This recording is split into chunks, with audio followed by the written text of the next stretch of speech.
Here we go. Okay, we're All right. recording. So this is Chloe House interviewing Leonard Foster on September 12th, 2025. So first question is, what is your relationship with the department and how has this sort of evolved over the years? Yeah, so I started, do you want me to look at the camera or at you? What are you thinking? Maybe I'll put it sort of here, and then you can do both.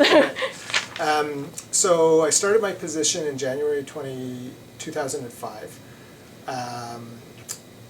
So at the time I was doing a postdoc in Denmark in mass spec lab and studying proteomics, and Michael Smith Labs, biochemistry, and a couple other departments had gotten together to hire 10 positions, 5 in proteomics, 5 in bioinformatics.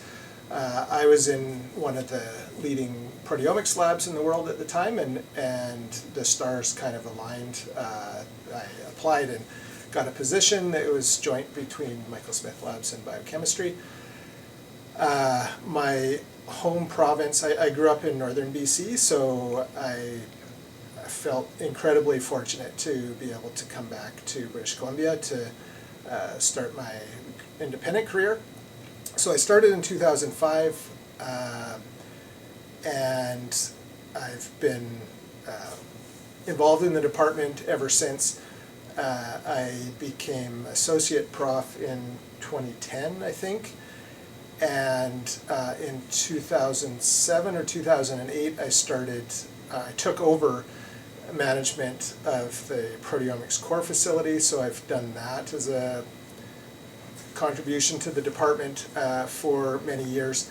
And then in 2015, I guess, I became professor, and then 2016, I think it was 2016, Roger Brownsey had to leave his position somewhat suddenly, and I, at the encouragement of some of my colleagues, I applied to become head of the department. So I started, I don't remember the date, but let's say it was probably March of 2016, somewhere in there.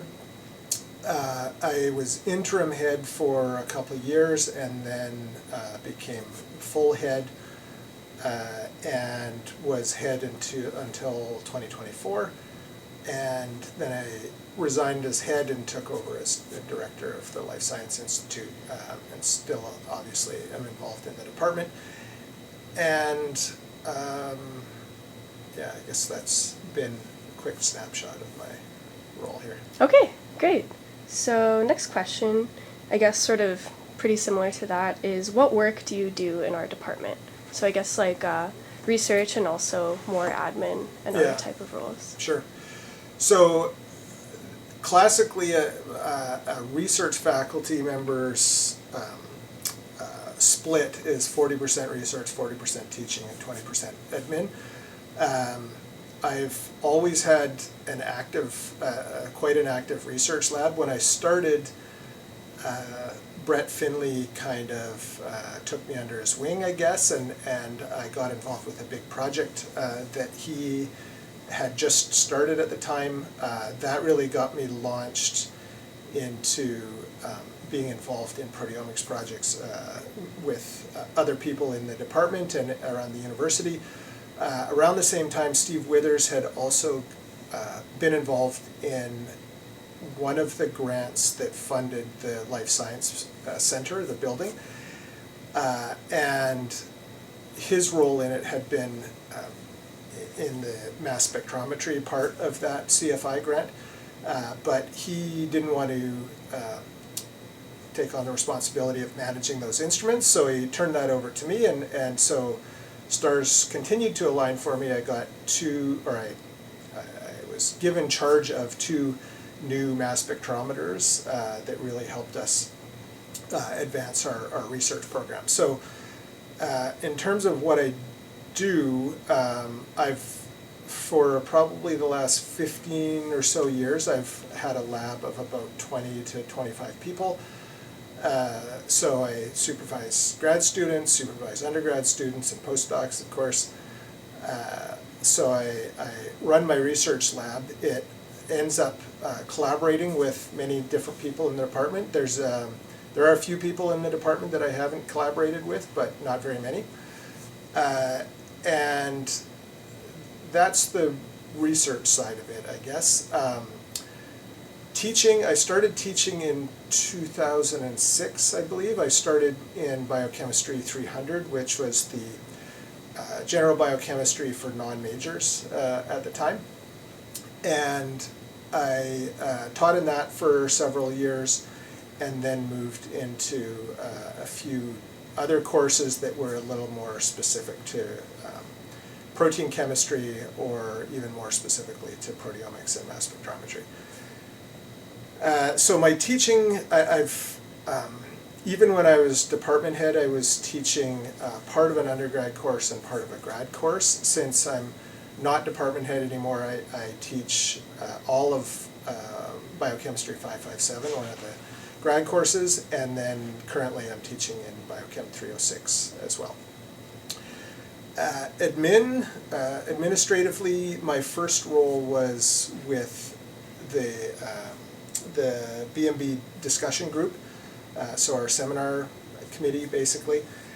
I led that for a few years, and then I got involved in sort of a smattering of different committees leading up to when I took over as department head, and then I was sort of nominally on all the committees, but really only deeply involved mostly with the teaching committee, and then had some role in most of the other committees. Since stepping away as department head, I've been chairing the awards committee. So we nominate, this is mostly awards for faculty. The awards for students and postdocs are dealt with usually by others, but we deal with awards for the faculty members. One thing that I feel particularly fortunate to have been involved with has been recruiting efforts for new faculty.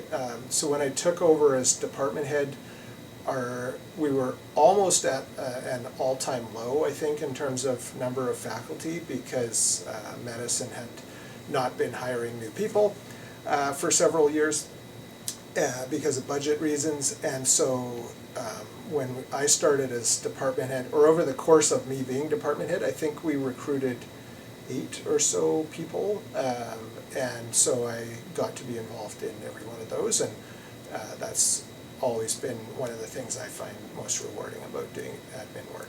Okay, great. So switching gears a little bit, what do you think the culture of the department is like today? Today, so or I don't in the know, past too. Yeah, I don't know that changed? the culture has changed all that much since I've been here. Really, the people have changed obviously, but I think the culture hasn't really changed that much, and that's really a good thing. Among the faculty cohort, the culture of our department specifically is really why I felt comfortable becoming department head.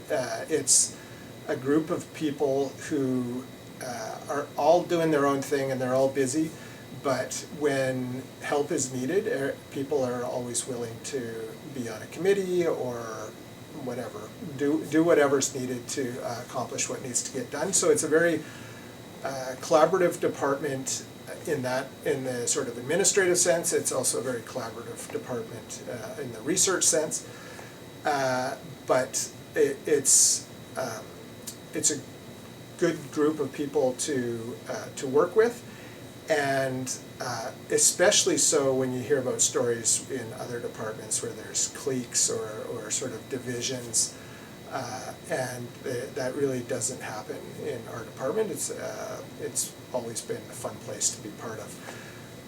One aspect of the culture, I guess, that has changed that I didn't really witness, because when I started, most of the department had just moved to the Life Science Institute, but when we all used to be in the COP building, then I think the camaraderie between among the trainees probably was a little easier to achieve, let's say. because everybody kind of ran into each other more frequently. And then we moved to the Life Science Institute, and people get more spread out. There's also now quite a few people, both faculty and trainees in biochemistry, that are located in Michael Smith Labs here, or that are at other centers like the Center for Brain Health or Children's Hospital. So I guess the culture in terms of camaraderie among people has probably taken a bit of a hit over that time because we've spread out, but a lot of the other aspects of the department, I think, are make it a great place to work. Okay, awesome. So next question is, what are some of your fondest memories of the department? Some of my fondest memories. So there have been retreats or outings where there's been like a lot of laughter and some really good times there. Some of my memories that probably won't leave me anytime soon are faculty meetings. Particularly, I remember Grant Mock. He was quite a character with a dry sense of humor and a cynicism about him that was mostly directed towards UBC and the Faculty of Medicine that almost always led to some kind of laugh. So I remember faculty meetings where where we didn't get a lot done because people were either starting to gripe, and then Grant would say something and we'd all then be laughing.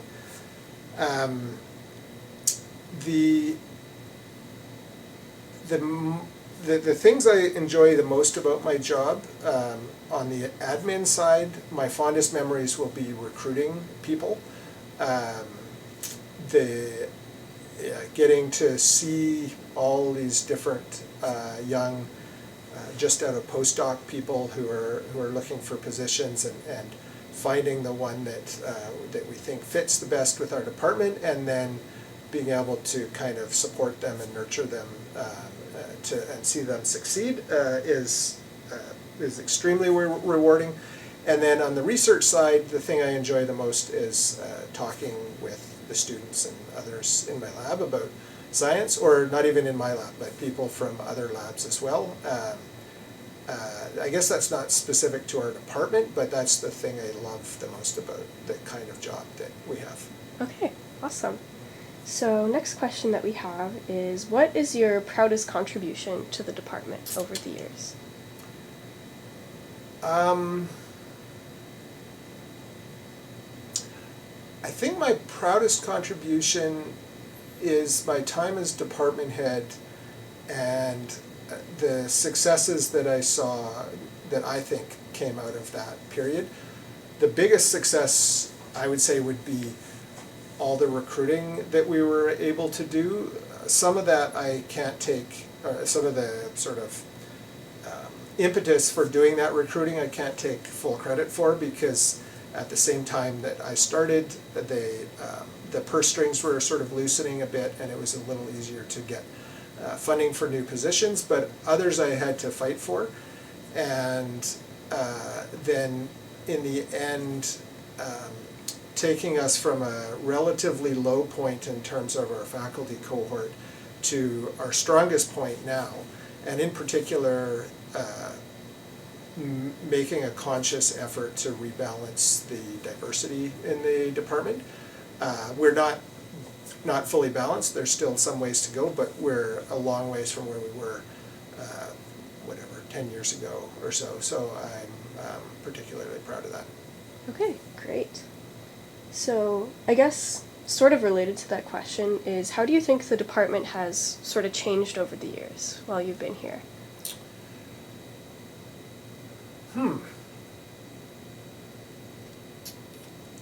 Well, to my last point, one way that the department has changed, that sort of all of society has changed, is recognizing the importance of diversity and being more inclusive and equitable.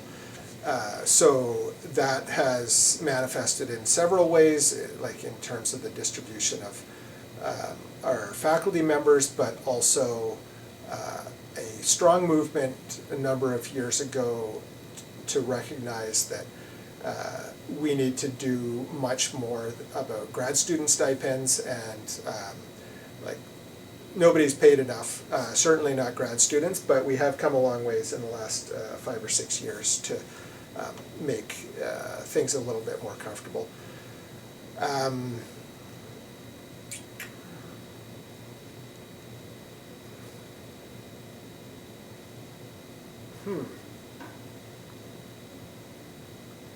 Yeah, I think most of the changes I can think of have been maybe not specific to our department, but making sure our department keeps up with the way that society has moved over that period. Of course, over the 20 years I've been here, the people have changed, but they haven't changed that much. Some people have come and gone, but the overall culture of the department, I think, has remained more or less going in the same direction. Yeah. Yeah, okay, yeah, that's great. Okay, so we'll move on to a few more like forward-thinking questions. Okay. So, I guess, how do you think the department has shaped who you are, or your time within the department? So I think my time in the department certainly made me realize that I find some enjoyment in admin roles. When I started in the department, I didn't really have any thoughts about that, but as I spent more time in this role, then administration positions became more interesting for me. So that's certainly been a change. I think so in our department, none of us, I think, are really competing with each other research-wise. There may be a little bit of overlap here and there, but we are competing, I feel we're competing with each other, certainly for graduate students, and that manifests as like, what can I do in my own lab to make it a better environment so that people are more eager to come to our lab. And so I've certainly grown that way in terms of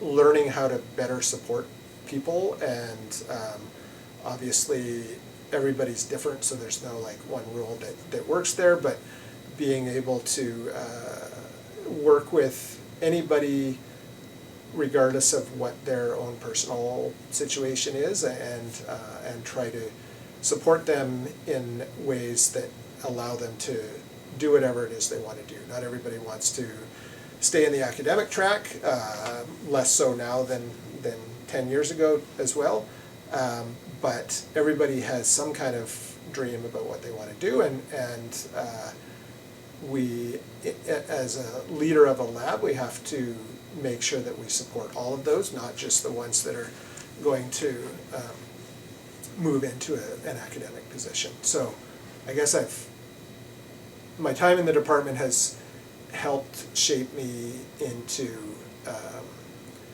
a mentor, and part of that has been seeing how other people do it, taking the good ideas from here and bringing them together and trying to make something even better. Okay, great. So, if you could give a message to the department members of today, what do you think that would be?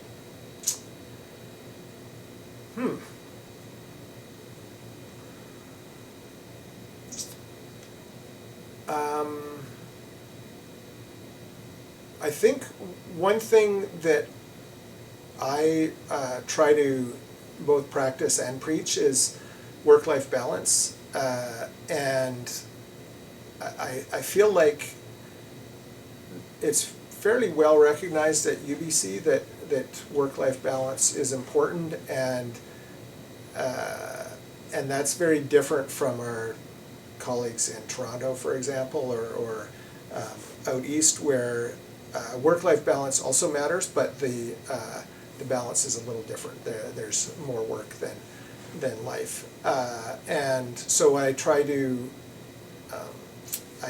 practice that. I have two of my own kids, two stepchildren as well, and so I try to make sure that I have time to spend with them, and also to do all the things I like, but also not just do those things myself, but to encourage the people in my lab or the other people in the department to make sure that you enjoy life and you don't make it to 60 or whatever and look back and regret that you didn't get to do whatever it is that you like to do.